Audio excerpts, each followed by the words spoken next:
Hola, mi nombre es María Fernanda Chon Bustamante y soy alumna de la Facultad de Medicina UAS, Extensión Mazatlán. Y el tema que desarrollaré a continuación es la genética en el cáncer de mama. Primeramente vamos a recordar el concepto de cáncer de mama. El cáncer de mama consiste en la proliferación acelerada e incontrolada de células del epitelio glandular. Estas son células que han aumentado enormemente su capacidad reproductiva. Las células del cáncer de mama pueden diseminarse a través de la sangre o de los vasos linfáticos y llegar a otras partes del cuerpo. Ahí pueden adherirse a los tejidos y crecer formando metástasis. En las estadísticas del cáncer de mama, tenemos que durante 2021, 90.525 personas murieron por tumores malignos en México. Esto representa el 8.1% del total de defunciones. De esta cifra se registraron 7.973 muertes por cáncer de mama, de las cuales 99.4% fueron mujeres y 0.6% de hombres. Para las mujeres de 20 años y más, 18 defunciones por cada 100.000 mujeres en este grupo de edad a nivel nacional representa la tasa de mortalidad por cáncer de mama. La tasa más alta de defunciones por cáncer de mama se registró en las mujeres de 60 años y más, con 48.24 defunciones por cada 100.000 mujeres.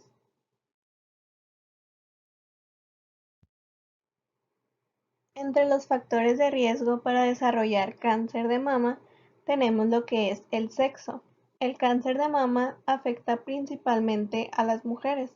En los hombres la incidencia es de alrededor del 1% de la observada en las mujeres.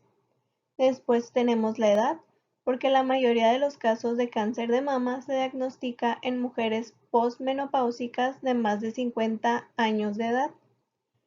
Después están los factores de riesgo de reproductivos, en los que se encuentra la menarquia precoz, la menopausia tardía, la nuliparidad y el primer embarazo a edades tardías, así como factores que incrementan la exposición estrogénica mamaria. Otros factores no genéticos son la prescripción a largo plazo de anticonceptivos en mujeres fértiles y la terapia hormonal de reemplazo en mujeres posmenopáusicas. También tenemos lo que es el estilo de vida, con hábitos de fumar, consumo de alcohol, obesidad y sedentarismo, antecedentes familiares del cáncer y historia personal de mutación positiva del gen BRCA1 y BRCA2, biopsia con hiperplasia atípica, biopsia con carcinoma in situ lobular o ductal. A continuación ya entraremos en el tema de los genes en el cáncer mamario. Hablaremos sobre la carcinogénesis.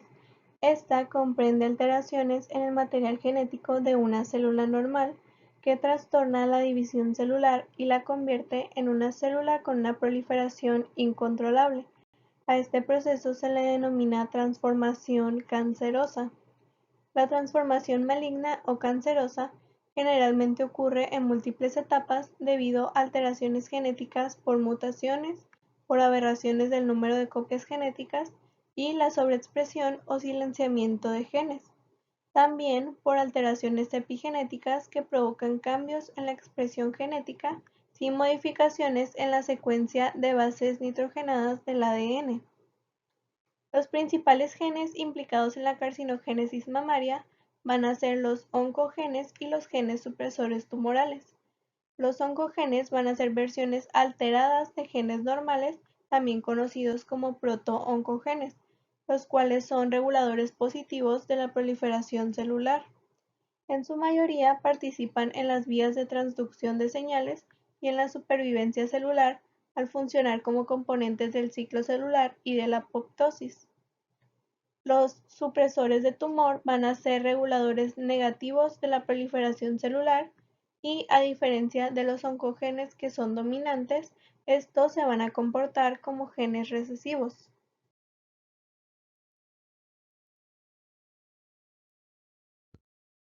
Las características que sugieren predisposición hereditaria van a comprender la aparición en edades tempranas, la afectación bilateral y la asociación con cáncer ovárico e historia familiar de cáncer de mama u ovario. Alrededor del 5 a 10% de los cánceres mamarios van a seguir un patrón de herencia autosómico dominante y son hereditarios. Entre los cánceres de mama hereditarios, al menos 30% se atribuye a mutaciones germinales en los genes BRCA1 y BRCA2. La penetrancia de un gen de predisposición al cáncer va a ser su riesgo relativo de causar un tipo particular de cáncer. Los genes de alta penetrancia van a ser el BRCA1, el BRCA2, el TP53, el PTN, el SKT11, el CDH1 y el MMR. Y algunos de los de penetrancia intermedia van a ser el CHEK2, el ATM, el PALB2, el BRIP1, entre otros.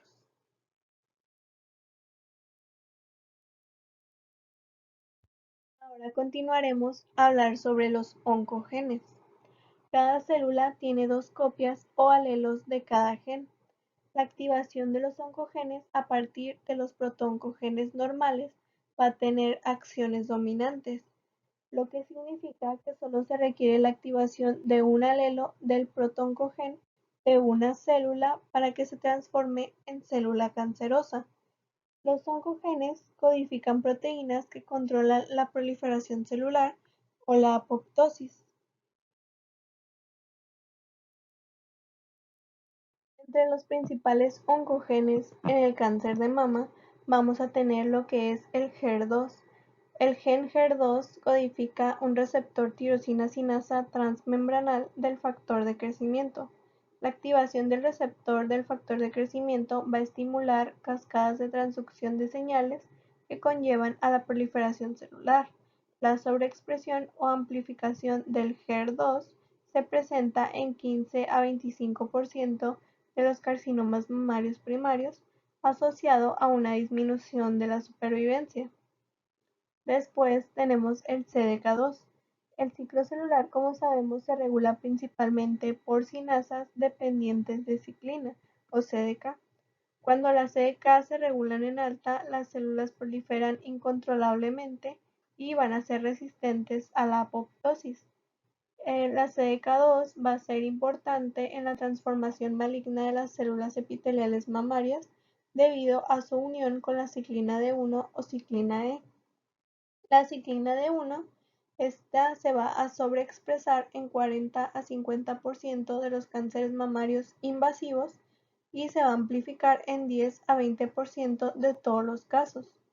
Cuando la ciclina D1 se une a su pareja de CDK, se va a fosforilar el PRB y se libera el factor de transcripción E2F y se inducen las proteínas necesarias para la síntesis de ADN. Después tenemos el CDK4. Las mutaciones de CDK4 van a incrementar el riesgo de cáncer de mama y podrían servir como biomarcadores para el diagnóstico precoz de este cáncer. Después tenemos el CMYC. Este codifica una fosfoproteína nuclear multifuncional que actúa como un factor de transcripción que regula la transcripción de genes específicos y está involucrado en la proliferación celular, la diferenciación y en la apoptosis.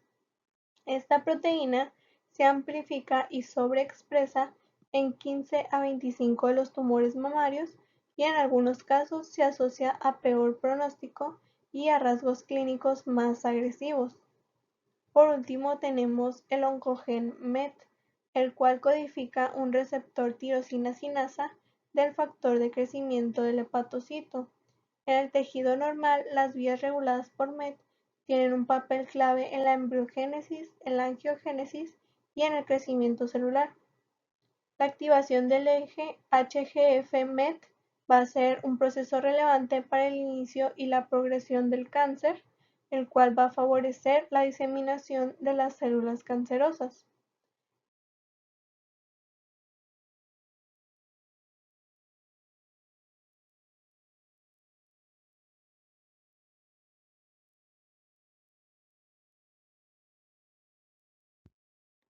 Ahora hablaremos sobre los genes supresores tumorales. Los genes supresores tumorales van a ser genes cuya pérdida de función promueve la malignización, esto por constituir habitualmente reguladores negativos del crecimiento y otras funciones celulares que afectan el potencial invasivo y metastásico. Aunque las normalidades hereditarias representan una minoría de los casos de cáncer mamario, aparecen mutaciones en la línea germinal, las cuales están presentes en todas las células.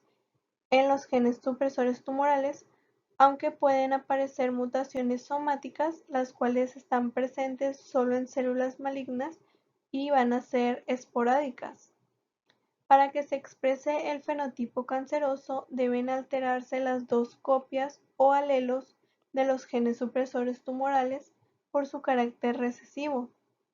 Las mutaciones en los genes BRCA1 y BRCA2 van a representar la mayoría de los cánceres de mama heredados con carácter autosómico dominante.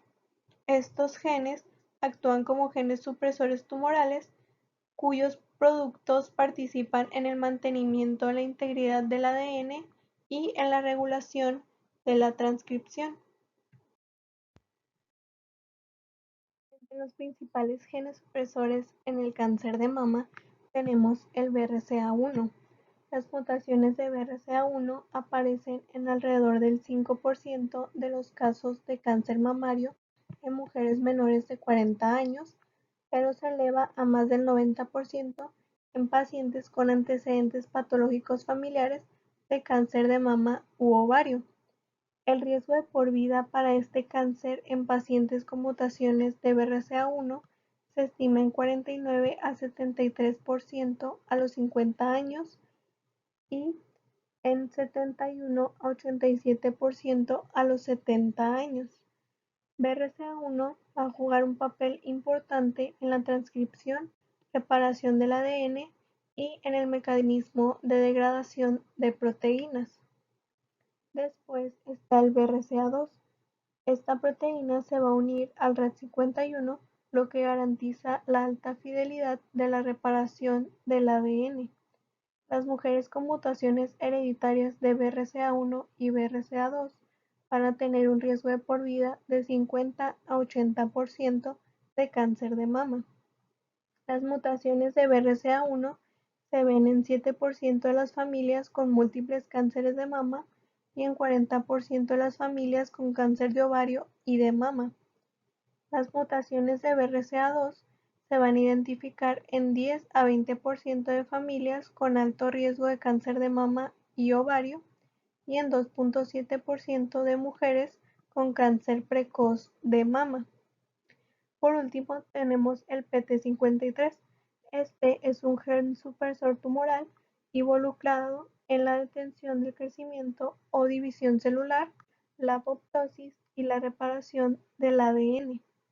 La pérdida de función del PT53 como guardián del genoma va a desregular estos procesos. Las mutaciones de PT53 aparecen en alrededor del 20 a 30% de los cánceres primarios de mama, y este gen va a jugar un papel importante en el pronóstico del cáncer mamario, pues su sobreexpresión va a provocar una mala respuesta a la quimioterapia por constituir tumores invasivos, poco diferenciados y con un alto grado de malignidad. Entonces, como conclusión, el cáncer de mama es una enfermedad genética con elevada prevalencia y mortalidad, donde convergen factores de riesgo genéticos y relacionados con la reproducción, el ambiente y estilos de vida, en una compleja red de interrelaciones. Los dos mecanismos básicos de la carcinogénesis mamaria son la activación de los oncogenes dominantes y la inactivación de los genes supresores tumorales recesivos debido a alteraciones genéticas y epigenéticas. Y eso sería todo de mi parte. Espero que esta presentación haya sido de su agrado y la información proporcionada le pueda servir para entender un poco mejor el origen genético de esta enfermedad. Muchas gracias.